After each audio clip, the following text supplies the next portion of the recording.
الحمدللہ آج کی تراویح کے میں دوسرے پارے کی تلاوت کی گئی، جس کی ابتدا سورہ بقرہ کی 22ویں رکوع یعنی لیس البر آیت نمبر 177 سے ہوئی۔ اس آیت کو آیت البر کہا جاتا ہے۔ جو احکام اس میں بیان ہوئے ہیں انہیں ابواب البر کہا جاتا ہے۔ اس آیت شریفہ میں بہت سے اعمال حسنہ اور اخلاق عالیہ کو جمع کیا گیا ہے، جو مسلمانوں کے معاشی، تجارتی، ازدواجی اور جہادی زندگی سے تعلق رکھتے ہیں۔ چنانچہ اللہ تعالیٰ فرماتے ہیں ان الصفا والمروہ من شعائر اللہ، کہ بے شک صفا و مروہ اللہ کی نشانیوں میں سے ہیں۔ یہ آیت نمبر 158۔ صفا مروہ مکہ میں دو پہاڑیاں ہیں۔ جب حضرت ابراہیم علیہ السلام نے اپنی اہلیہ حضرت ہاجرہ رضی اللہ تعالیٰ عنہ کو اپنے دودھ پیتے صاحبزادے حضرت اسماعیل علیہ السلام کے ساتھ یہاں چھوڑا تھا، تو حضرت ہاجرہ رضی اللہ تعالیٰ عنہ پانی کی تلاش میں ان پہاڑیوں کے درمیان دوڑی تھیں، تو اللہ سبحانہ و تعالیٰ کو ان کی یہ ادا اتنی پسند آئی کہ حج اور عمرے میں اللہ سبحانہ و تعالیٰ نے ان صفا اور مروہ کے درمیان دوڑنا، سعی کرنے کو واجب قرار دے دیا۔ تو سعی کرنا یہ واجب ہو گیا۔ آگے اللہ فرماتے ہیں، اور اس طرح حضرت عائشہ بھی کی رضی اللہ تعالیٰ کی روایت ہے، بخاری شریف کی روایت ہے کہ حضرت عائشہ رضی اللہ تعالیٰ حضور اکرم صلی اللہ علیہ وسلم کا یہ ارشاد نقل فرماتی ہیں کہ اللہ تعالیٰ اس کا حج پورا نہیں کرے گا جو صفا اور مروہ کے درمیان سعی نہیں کرے گا۔ تو سعی کرنا یہ واجب ہو گیا۔ دوسرا حکم اللہ فرماتے ہیں انما حرم علیکم المیتۃ والدم ولحم الخنزیر وما اہل بہ لغیر اللہ، کہ مشرکین کی عادت تھی کہ جب مرضی ہوتی تھی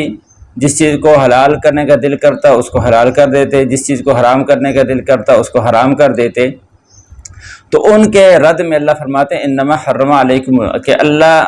اس آیت کے ذریعے سے اس کی تردید فرما دی کہ حرام صرف وہ چیزیں ہیں جنہیں اللہ تعالیٰ نے حرام قرار دیا ہے، یعنی مردار، بیتا ہوا خون، خنزیر کا گوشت اور ہر وہ چیز جس پر اللہ سبحانہ و تعالیٰ کے علاوہ کسی اور کا نام لیا گیا ہو، کسی اور کو پکارا گیا ہو۔ اور ان حرام کردہ چیزوں میں سے بھی اگر کوئی بحالت مجبوری جان بچانے کی خاطر کچھ کھا لے تو اس پر کوئی گناہ نہیں ہے، لیکن شرط یہ ہے کہ اس کھانے سے مقصد لذت کا حاصل کرنا نہ ہو بلکہ صرف اپنی جان بچانا مقصود ہو۔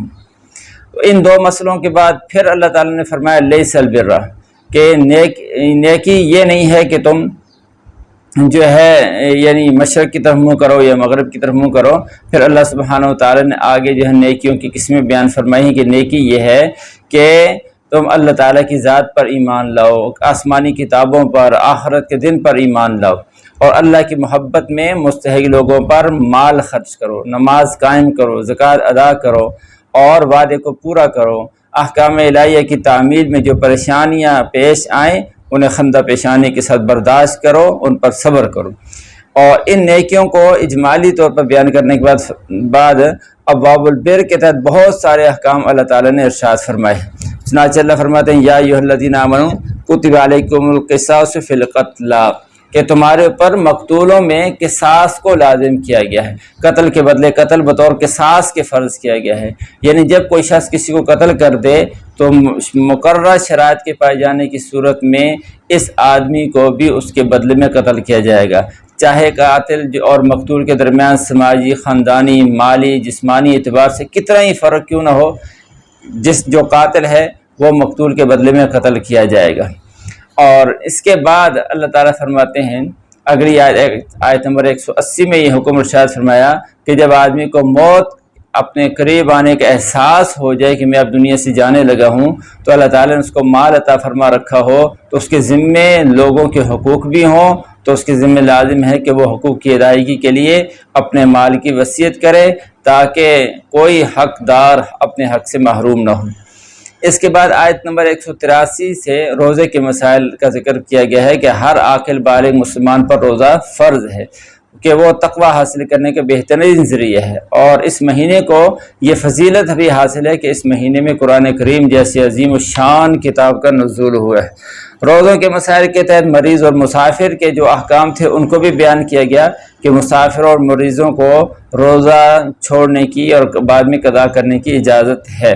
روزہ چھوڑنے کی اجازت ہے، لیکن بعد میں جب صحت مند ہو جائیں یا مسافر سفر سے واپس آ جائے تو پھر وہ ان دنوں کے روزے رکھے گا۔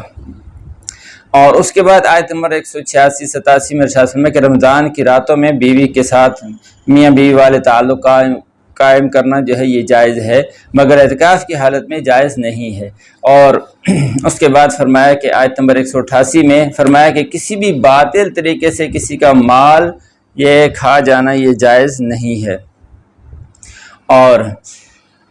اس کے بعد 189 نمبر آیت میں ارشاد فرمایا کہ قمری تاریخوں کا حساب یاد رکھنا چاہیے، ان کا حساب رکھنا یہ فرض کفایہ ہے، یعنی چاند کی تاریخوں کو دیکھنا، ان کو یاد رکھنا فرض کفایہ ہے، باعث ثواب بھی ہے۔ وجہ یہ ہے کہ بہت سے اسلامی احکامات جو ہے اس سے متعلق ہیں، روزہ ہے، زکوٰۃ ہے، حج ہے، اور عورتوں کی عدت کے مسائل ہے، اس کا تعلق اسی سے ہے، اس لیے اس کو یاد رکھنا یہ فرض کفایہ کے درجے میں ہے۔ اس کے بعد آیت نمبر 190 تا 95 ارشاد فرمایا کہ مسلمانوں پر جہاد فرض کیا گیا ہے، کیونکہ جہاد کا مقصد اعلاء کلمت اللہ ہے، اللہ تعالیٰ کے کلمے کو بلند کرنا ہے، اور کیونکہ حق اور باطل کے درمیان ٹکراؤ ہمیشہ سے ہے اور ہمیشہ رہے گا، اس لیے جہاد بھی ہمیشہ سے ہے اور ہمیشہ رہے گا، اس لیے مسلمانوں پر بھی لازم ہے کہ جہاد کے لیے ہمیشہ تیار رہیں۔ اور آگے چل کے اللہ سبحانہ و تعالیٰ نے حج کے بہت سے احکامات کو بیان فرمایا ہے، اور اس کے بعد پھر آگے چل کے اجتماعی مسائل جو ہے بہت سے گھریلو معاملات کو اللہ تعالیٰ سبحانہ و تعالیٰ نے بیان فرمایا جو خاندانی زندگی سے تعلق رکھتے ہیں، کیونکہ خاندان ہی ایک معاشرے کی بنیاد بنتا ہے، تو اس لیے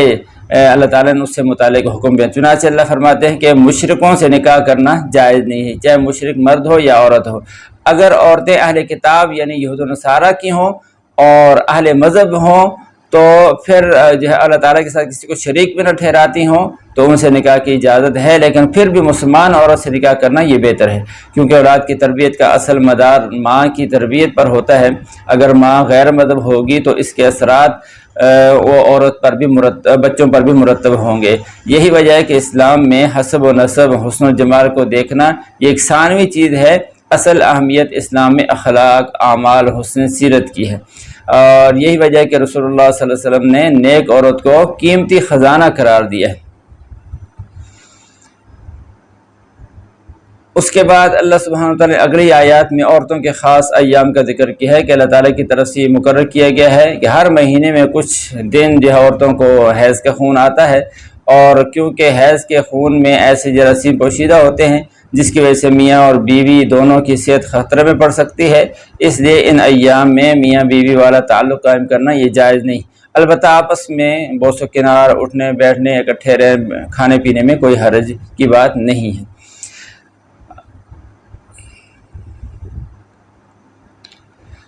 بعض لوگوں کو قسمیں کھانے کی بہت عادت ہوتی ہے اور بات پر موقع بے موقع جھوٹی سچی قسمیں کھاتے رہتے ہیں، اور بعض کی تو ایسی عادت ہوتی ہے کہ تکیہ کلام بن جاتا ہے ان کا قسمیں کھانا، اور بعض کے نزدیک اس کی اہمیت ہی نہیں ہوتی۔ تو اللہ تعالیٰ نے آیت نمبر 224 سے 227 تک انہی قسموں کے احکام بیان فرمائے ہیں کہ وہ قسمیں جو نیکی کے کام سے روکنے والی نیکی کے کام سے روکنے والی ہو وہ قسم نہیں کھانی چاہیے، اور اگر قسم کھا لی ہو تو اس کو توڑ کر کفارہ ادا کر دینا چاہیے، جیسا کہ حدیث کے اندر اس کی بات آئی ہے۔ اور وہ قسم جو عادت کے اعتبار سے کھائی جائے، جیسے کہ عرب میں دستور تھا کہ بات پر قسم کھاتے تھے، اسی طرح بعض اوقات انسان ماضی کی کسی واقعے پر قسم کے ارادے سے ہی قسم کھاتا ہے، لیکن اس کے اپنے خیال کے مطابق وہ قسم صحیح ہوتی ہے، جھوٹ بولنے کا ارادہ نہیں ہوتا، لیکن بعد میں پتہ چلتا ہے کہ وہ بات قسم کھا کر کہی گئی تھی وہ حقیقت میں صحیح نہیں تھی، تو ان قسموں کو لغو قرار دیا گیا ہے۔ اس آیت نے بتا دیا کہ اس میں گناہ تو نہیں، لیکن انسان کو چاہیے کہ وہ قسم کھانے میں احتیاط سے کام لے، ایسی قسم سے بھی پرہیز کرنا چاہیے۔ اور ایک قسم وہ ہوتی ہے جو عربوں میں ظالمانہ طور پر رائج تھی، وہ یہ قسم کھا بیٹھتے تھے کہ اپنی بیوی کے پاس نہیں جائیں گے، نتیجہ یہ کہ بیوی غیر معین مدت تک کے لیے لٹکی رہتی تھی، نہ اسے بیویوں جیسے حقوق ملتے تھے اور نہ وہ کہیں دوسری جگہ شادی کر سکتی تھی، ایسی قسم کو ایلا کہا جاتا ہے۔ اس آیت نے یہ قانون بنا دیا کہ جو شخص ایلا کرے وہ یا تو 4 مہینوں کے اندر اپنی قسم توڑ کر کفارہ ادا کرے اور اپنی بیوی سے معمول کے مطابق تعلقات قائم رکھے، اور ورنہ 4 مہینے تک اگر اس نے قسم نہ توڑی تو بیوی اس کے نکاح سے نکل جائے گی، طلاق بائن پڑ جائے گی۔ انسانی زندگی کا اہم جو نکاح ہے، اس کے بغیر انسانی زندگی ادھوری ہے، بلکہ مرد عورت دونوں کے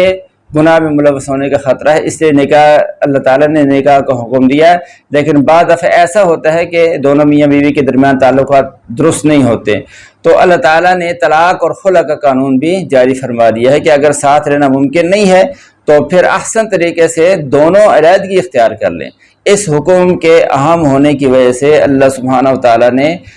رکوع نمبر 28 کی آیت نمبر 229 سے شروع ہونے والے خلع و طلاق کے احکام کو تقریباً 4 رکوع میں بیان فرمایا،